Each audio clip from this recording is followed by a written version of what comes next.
नमस्ते बच्चों, मैं श्रीमती सुशीला पाल आज आप लोगों को हिंदी कुमार भारती कक्षा 10वीं के 10वां पाठ गुरुदेव का घर सिखाने जा रही हूँ। बच्चों, गुरुदेव का घर इस पाठ के लेखक निर्मल वर्मा जी हैं और इसकी विधा पत्र है। सर्वप्रथम हम वर्मा जी का परिचय देखेंगे। वर्मा जी का जन्म ईस्वी सन 1929 में हिमाचल प्रदेश के शिमला में हुआ था। बच्चों, इनकी मृत्यु ईस्वी सन 2005 में हुई। और परिचय देखें तो निर्मल वर्मा जी आधुनिक समय के प्रतिष्ठित लेखक एवं अनुवादक थे। पारंपरिक कहानी को आधुनिकता से जोड़ने का श्रेय आपको जाता है। आपकी कथाओं में भारतीय और पाश्चात्य परिवेश देखने को मिलते हैं। आपको ज्ञानपीठ पुरस्कार से सम्मानित किया गया था। इनकी प्रमुख कृतियां परिंदे, जलती झड़ी, पिछली गर्मियों में, कौवे और काला पानी, सूखा जो कहानी संग्रह है, एक दिन एक चिथड़ा सुख, लाल टीन की छत, रात का रिपोर्टर, अंतिम अरण्य उपन्यास आदि हैं। अब हम यहाँ पर पाठ समझेंगे। बच्चों, यहाँ वर्मा जी ने 2 पत्र लिखे हैं।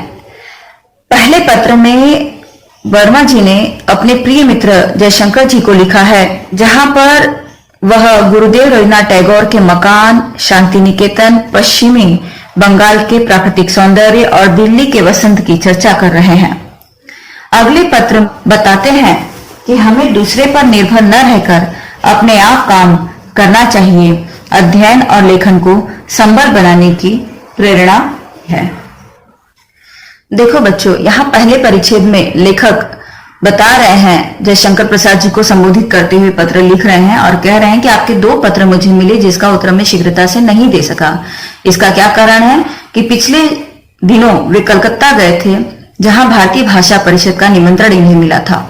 वहां पर कुछ पुराने मित्रों से मुलाकात हुई। लोगों के अतिथि सत्कार और स्नेह सद्भावना से वे बहुत अधिक अभिभूत हुए। अभिभूत का अर्थ है प्रभावित हुए।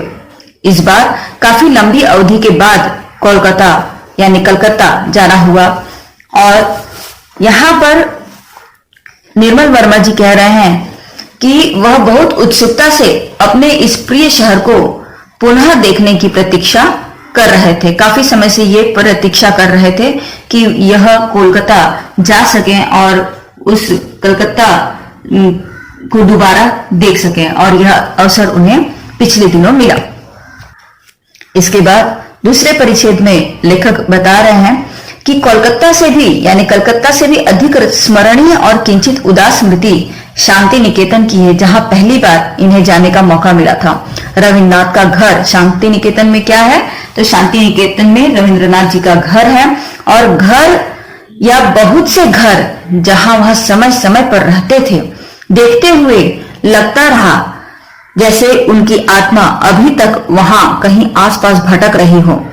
बहुत से दिवंगत लेखकों के, दिवंगत यानी स्वर्गीय, जिनका स्वर्गवास हो चुका है, ऐसे लेखकों के ग्रह स्थान यूरोप में लेखक ने देखे थे, लेकिन शांति निकेतन का अनुभव कुछ अनूठा यानी अनोखा ही था। जैसे किसी की अनुपस्थिति वहां हर पेड़, घड़ी, पत्थर पर बिछी हो। लेखक कह रहे हैं कि वे सब पेड़ हाथों से छू करके देखा, जिन्हें श्री गुरुदेव रवि बाबू ने खुद रोपा था। जिन वृक्षों का, जिन पेड़ों का रोपण गुरुदेव ने स्वयं किया था, उन्हें लेखक ने हाथों से छू करके देखा।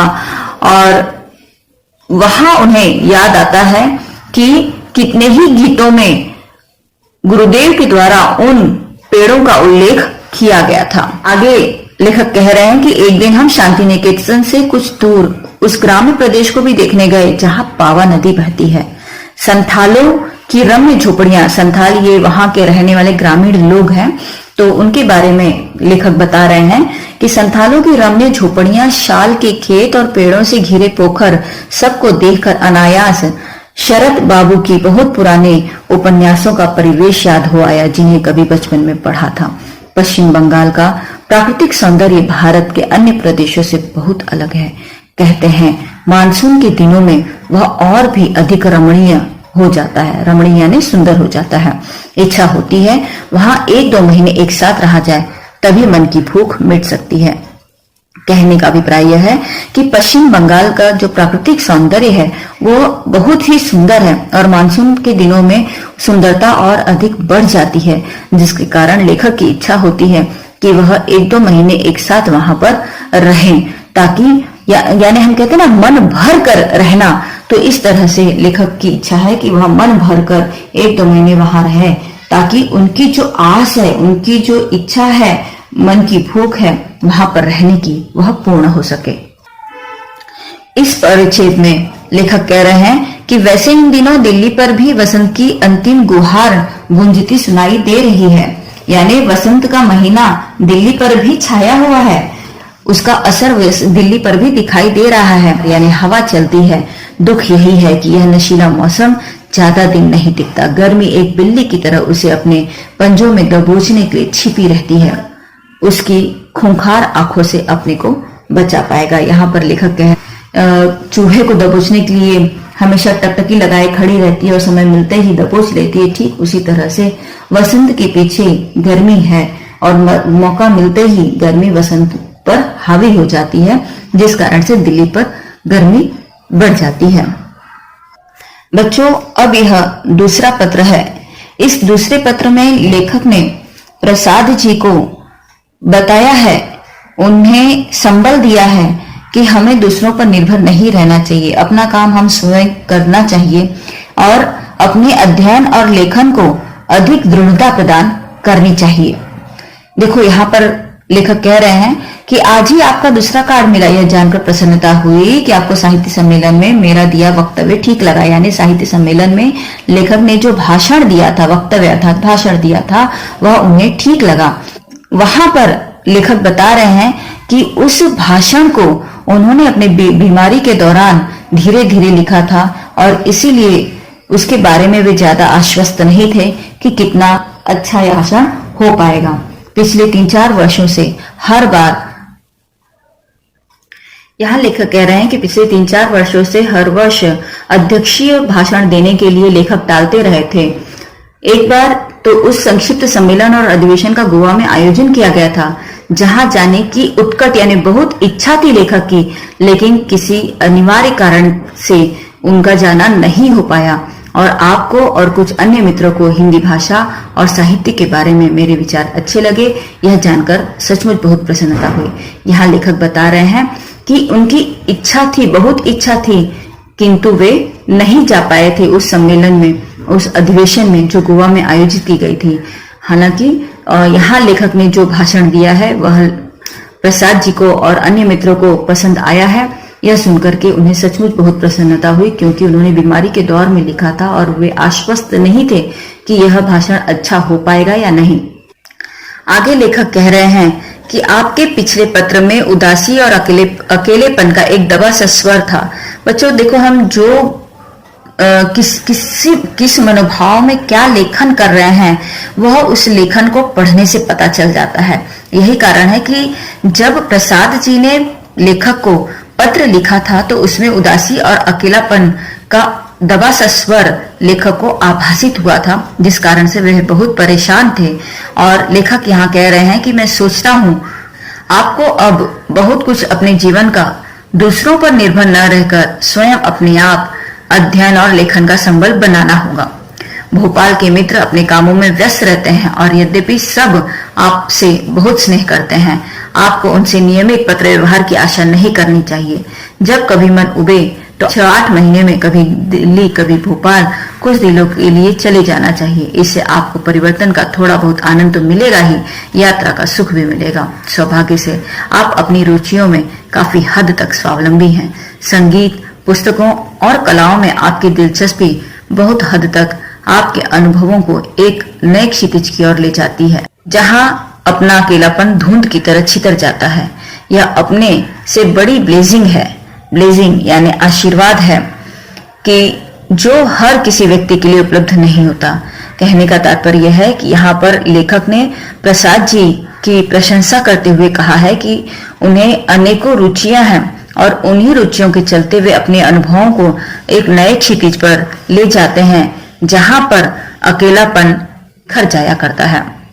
और अपने अकेलेपन को दूर करने की यह जो कला प्रसाद जी की है, इसे ही उन्होंने बहुत बड़ा आशीर्वाद कहा है कि यह आशीर्वाद ईश्वर का आप पर है जो हर किसी को उपलब्ध नहीं है। आपने आगे बढ़ लिख रहे हैं कि आपने अपने जीवन को आंवला और नागपुर में बांटकर बहुत अक्लमंदी और दूरदर्शिता का परिचय दिया है। आप जब चाहे अकेले भी रह सकते हैं और जरूरत पड़ने पर परिवार और मित्रों के सानिध्य का सुख भी उठा सकते हैं। मैं समझता हूँ यह एक अच्छा उपाय है जब तक कि उससे कोई बेहतर विकल्प नहीं ढूंढ लेते। यहाँ पर लेखक कह रहे हैं कि प्रसाद जी का दो जगह पर निवास है, एक तो है आंवला में और दूसरा है नागपुर में। एक जगह जहां उनका संपूर्ण परिवार रहता है, मित्र रहते हैं, और एक जगह जहां वह अकेले जब रहने की इच्छा होती है वहां जाकर रह सकते हैं, वहां कोई मित्र या परिवार के सदस्य नहीं है। तो लेखक को अपने लेखन कार्य के लिए भरपूर समय मिल जाता है और जब चाहे तब वह अपने अकेलेपन को मिटाने के लिए परिवारजनों के साथ रह सकते हैं। तो यह जो अपनों के सानिध्य का सुख है, यह आराम से वह उठा सकते हैं, इस बात की प्रशंसा लेखक ने की है। इसके अलावा लेखक यहाँ पर आगे पहले की तरफ लेखक ने यह आश्वासन दिया है कि सभी मित्रगण आपको बहुत चाहते हैं, लेकिन अपने जीवन की व्यस्तता के कारण लोग आपसे आकर मिल नहीं पाते, आपको पत्र नहीं लिख पाते। लेकिन आपको पत्र नहीं लिख पाते और आकर नहीं मिल पाते, इसका अभिप्राय यह नहीं है कि सभी आपको भूल गए हैं। तो यह आश्वासन लेखक ने दिया है कि उनके जीवन की उपयोगिता अब भी सबके जीवन में, उनके मित्रों के जीवन में है। आगे लेखक कहते हैं कि मुझे खुशी है कि आप इन दिनों फ्लॉबेर के पत्र पढ़ रहे हैं। रिल्के के पत्रों की तरह वे मुझे बहुत ही प्रेरणादायक लगे थे। कैसे एक व्यक्ति अपने समूचे जीवन को अपने लेखक के प्रति समर्पित कर देता है, वह सचमुच सही अर्थों में एक साधक थे। उनका जीवन ही उनका लेखन और लेखन ही उनका जीवन था। यहाँ पर लेखक फ्लॉबेर के पत्र, ये पुस्तक है जो साथ जी पढ़ रहे हैं, और यहाँ पर लेखक कह रहे हैं कि रिल्के के पत्रों की तरह मुझे वे बहुत ही प्रेरणादायक लगे थे। और फ्लॉबेर के पत्र को और रिल्के को पढ़कर लेखक ने यह समझा था कि कैसे एक व्यक्ति अपने संपूर्ण जीवन को अपने लेखन के प्रति समर्पित कर देता है, और वह सचमुच सही अर्थों में एक साधक थे। उनका जीवन लेखन के लिए था और लेखन ही उनका जीवन था। यह बात यहाँ पर लेखक है। आगे लेखक कहते हैं कि मैं आजकल अलका सरावगी का नया उपन्यास कोई बात नहीं पढ़ रहा हूँ। मुझे ये बहुत अच्छा लग रहा है। आशा है कभी आप उसे पढ़ पाएंगे। जब विजय शंकर नाग आएंगे, उनके हाथ मैं उस उपन्यास को भिजवा दूंगा। आपकी माँ अब कैसी है? नागपुर में आप कब तक रहेंगे? सस्नेह आपका निर्मल। देखो, यहाँ पर पहले लेखक के द्वारा, प्रसाद जी के द्वारा पढ़ी हुई पुस्तक के बारे में वर्णन कर रहे थे।